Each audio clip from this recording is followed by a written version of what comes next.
Good evening, and welcome to your AI Daily Press evening podcast for February 13, 2026. I'm your host, Walter. Firstly, we reported on the critical talks underway at the International Conference on Global Security and Diplomacy. These discussions have far-reaching implications for international cooperation, with a focus on enhancing diplomatic efforts and addressing pressing global challenges. In another development, Tariq Rahman, the son of former Bangladeshi Prime Minister Khaleda Zia, has returned to politics after years in exile. His return is expected to significantly impact Bangladesh's political landscape as he campaigns for his party, the Bangladesh Nationalist Party, and pledges to bring about change and stability. Lastly, we examined German Chancellor Friedrich Merz's delicate balancing act in managing the alliance with the United States under President Donald Trump's leadership. Merz has prioritized cooperation while strengthening European security and competitiveness through investments in defense capabilities and exploring new trade markets. However, his approach faces challenges from economic pressures, declining popularity, and resistance from some European allies. These stories highlight the complexities of global politics and diplomacy. We'll continue to monitor these developments and provide updates as more information becomes available. Good night. Now for the latest in social and cultural news, here is Barbara Waters. You, Walter, and then shall know what's right now. First, from the UK, a high court has ruled that the government's decision to outlaw the protest group Palestine Action as a terrorist organization was unlawful. The ruling has sparked a heated debate about the balance between free speech and national security. Second, at the Munich Security Conference, we're seeing key discussions on global security and diplomacy. Although we don't have any breaking news from the conference tonight, we'll continue to monitor developments and provide updates as more information becomes available. Third, in the Middle East, the United States has completed its mission to transfer thousands of Islamic State detainees from Syria to Iraq. This operation aims to prevent the resurgence of ISIS in the region, but concerns remain about long-term security implications and the potential for ISIS to regroup. These stories highlight the complexities of global politics, security, and human rights. We'll continue to follow these developments and provide in-depth analysis on future episodes of the AI Daily Press.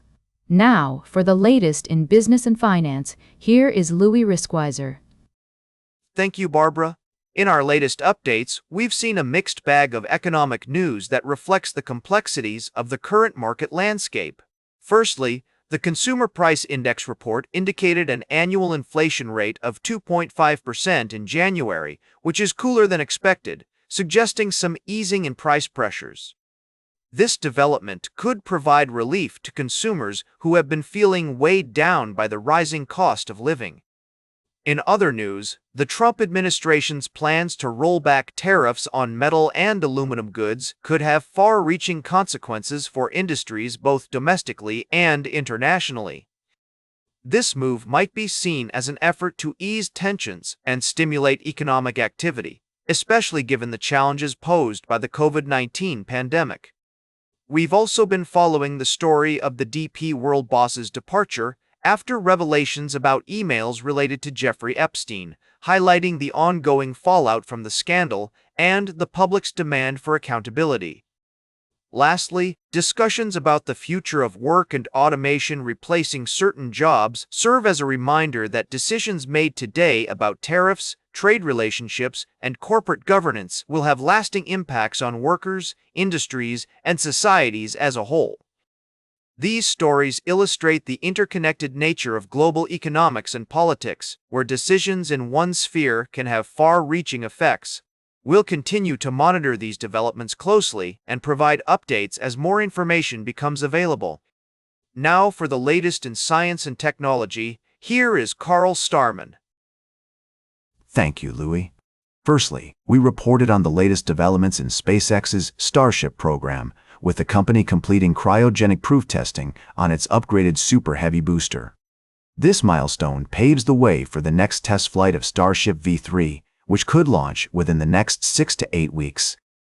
In other news, United Launch Alliance's Vulcan rocket experienced a second nozzle issue during its latest launch, raising concerns about the effectiveness of the fixes implemented since the previous malfunction. An investigation is underway, and the next Vulcan launch may be delayed. We also explored the fascinating story of two Chinese nationals arrested in France, accused of attempting to intercept satellite data from SpaceX's Starlink network. This development has significant implications for global security, particularly in the context of potential conflicts between nations. The allegations highlight the strategic importance of Starlink and the interest of Chinese military planners in understanding and countering its advantages. Lastly, we touched on Blue Origin's renewed focus on reusing the upper stage of its New Glenn rocket, with the company posting a job listing for a director of reusable upper stage development. This move indicates a commitment to making this aspect of the rocket more cost-effective. We'll continue to monitor these developments and bring you updates as more information becomes available. Now for the latest in sports, here is Howard Closewell. Thank you, Carl. Firstly, we've been following the Tour of Sports Values initiative in Milan, which is harnessing the power of sports to teach ethical principles like cooperation, respect, solidarity, and inclusion to approximately 10,000 young people across the Archdiocese.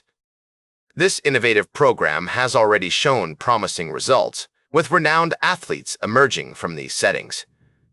Secondly, we've been covering the intersection of sports and social justice at the Winter Olympics in Milano Cortina. The increasing number of out LGBTQ athletes participating in the Games is a testament to progress, but they still face backlash and ridicule. The debate surrounding trans athletes' participation has ignited intense discussion, with policy shifts from USA Hockey and the International Olympic Committee. Lastly, we've highlighted the importance of safe spaces like Pride House, which provides a haven of acceptance and community for queer athletes and fans. The decision by Grindr to restrict geolocation services within the Olympic Village is a crucial step towards protecting athletes from potential harm. These stories underscore the complex and evolving landscape of sports, where progress and challenge coexist. As we move forward, it's essential that we prioritize empathy, understanding, and support for all athletes, regardless of their background or identity. Now for the latest in travel and human interest, here is Charles Currell. Thank you, Howard. We began with a tragic incident in Tumbler Ridge, where a senseless act of violence shook the small town. Despite the darkness, the community has come together to support one another, demonstrating remarkable resilience and hope. Next, we reported on the reinstatement of the Rainbow Pride flag at New York City's Stonewall National Monument, a symbol of pride and inclusivity for the LGBTQ community. The flag's return is a testament to the power of community and the human spirit, underscoring the importance of representation and visibility. Finally, we touched on a tragic event in which a tourist lost their life in a freak accident while traveling abroad. These stories remind us that even in the face of adversity, there is always hope for healing, growth, and a deeper understanding of our shared humanity.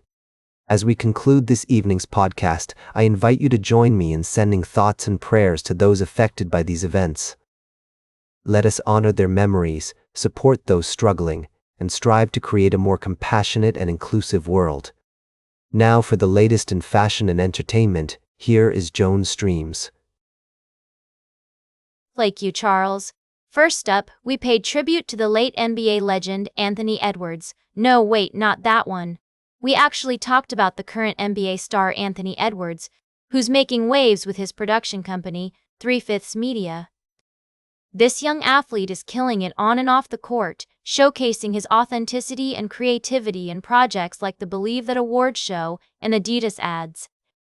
Next, we dived into the fascinating world of celebrity culture and fashion, where athletes like Anthony Edwards are taking over the style scene. We explored how tradition meets innovation in haute couture, with designers like Kevin Germanier, Safin Roland, Julien Fournier, and Yuima Nakazato pushing boundaries and embracing individuality. Lastly, we touched on the evolution of fashion, becoming more inclusive, daring, and thought-provoking than ever before. We reminded our listeners that fashion is an art form meant to be accessible, encouraging everyone to take risks with their wardrobe, try new trends, and have fun with it. That's a wrap for tonight, folks. Stay fabulous, keep it real, and remember, if you want to make a good first impression, start with a good last impression. Oh, come on. You knew I had to end with a little wisecrack. This is Joan, signing off from the AI Daily Press. Now for the latest in nature and environment, here is David Otta Nature. Thank you, Joan. Firstly, we bid farewell to the historic umbrella pines in Rome, where authorities have made the difficult decision to cut down aging trees along the ceremonial avenue leading to the Colosseum due to the risk of collapse. This story underscores the impact of climate change, invasive species, and urban development on our planet's ecosystems. Next, we traveled to Latin America and the Caribbean, where talented photographers showcase the region's rich tapestry of life. From preserving native species in Ecuador to advocating for social justice in Venezuela and Argentina, these captivating images remind us of the resilience and adaptability of human communities and the importance of protecting the natural world.